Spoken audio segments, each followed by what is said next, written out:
प्रादेशिक पर्यटन विकास योजनेमधून अलिबाग समुद्रकिनाऱ्यावर उभारण्यात आलेल्या पोलीस मित्र शिल्पाचे अनावरण महिला आणि बालविकास मंत्री अदिती तटकरे यांच्या हस्ते शनिवारी करण्यात आले। यावेळी त्यांनी जिल्ह्यातील सर्व समुद्रकिनाऱ्यांवर गन कार देणार असल्याचे आश्वासन दिले। RCF कंपनीच्या सामाजिक दायित्व निधीतून अलिबाग पोलिसांना ATV कार देण्यात आली। त्याचे लोकार्पण देखील अदिती तटकरे यांच्या हस्ते करण्यात आले। रायगड जिल्ह्यात 28 समुद्रकिनारे आहेत, जेथे पर्यटक जातात। काही समुद्रकिनाऱ्यांवर पर्यटक जात नाहीत।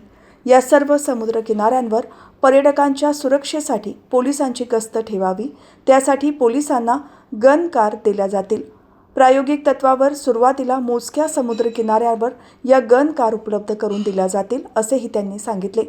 या कार्यक्रमावेळी जिल्हाधिकारी किशन जावळे, पोलीस अधीक्षक सोमनाथ घारगे, अप्पर पोलीस अधीक्षक अभिजित शिवतारे, भाजपचे अलिबाग शहर अध्यक्ष ॲडव्होकेट अंकित बंगेरा, अमित नाईक यांच्यासह मान्यवर उपस्थित होते।